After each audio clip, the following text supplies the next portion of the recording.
Comment arrêter de fumer? Je vais vous partager comment moi j'ai arrêté de fumer, là. J'espère que ça va pouvoir aider quelqu'un. Quand j'étais jeune, avant d'être chrétien, j'avais essayé d'arrêter de fumer environ 40 fois, sans faire plus de 3 heures d'abstinence d'affilée. Quand je me suis converti, j'ai essayé de nouveau, mais la même difficulté était là. Je réalise aujourd'hui que tous ces échecs ont été nécessaires à mon développement spirituel. Je ne le savais pas à l'époque, mais c'était ça. Tous ces échecs avaient été permis parce qu'ils entraient parfaitement dans le plan de Dieu.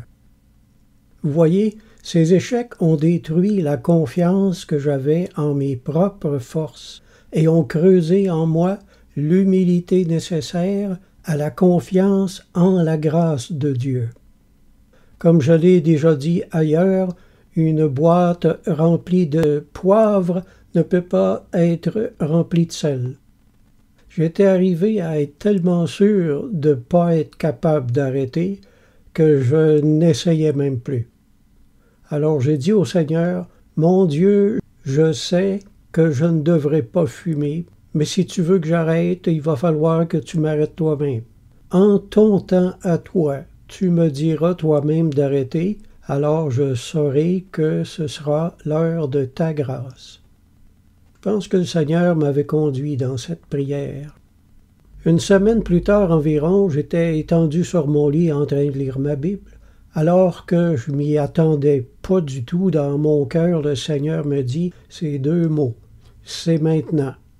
Alors j'ai compris, j'ai obéi, j'ai éteint la cigarette que j'avais au doigt, jeté mon tabac à la poubelle, puis je suis allé prendre une longue marche, une très longue marche qui a duré plusieurs heures, car j'avais peur de moi-même, connaissant ma faiblesse, mais j'avais peur qu'en revenant, je me précipite dans la poubelle pour en sortir le tabac que j'avais jeté. Mais quand je suis revenu chez moi, je n'avais plus d'obsession. Je ressentais une tentation de fumer, mais pas d'obsession irrésistible comme avant. J'avais reçu la grâce de dire non.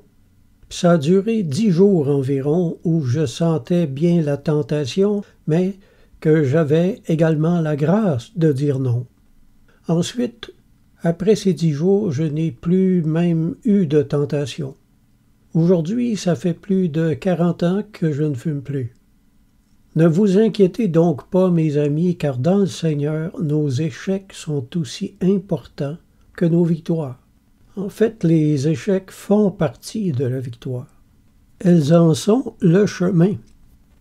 Il est écrit en 2 Corinthiens, chapitre 3, versets 5 et 6. « Ce n'est pas à dire que nous soyons par nous-mêmes capables de concevoir quelque chose comme venant de nous-mêmes. Notre capacité, au contraire, vient de Dieu. » Un peu plus loin, au verset 18, l'apôtre Paul écrit « Nous sommes transformés par le Seigneur, l'Esprit Saint. » Alors, il y a d'abord les efforts qui produisent les échecs, et les échecs qui produisent un brisement, le brisement qui produit l'humilité, et l'humilité qui produit enfin la grâce. Alors j'espère avoir aidé quelqu'un à comprendre un peu le fonctionnement de la libération et de la victoire. Je vous aime tous avec un grand amour, celui de Jésus. Amen.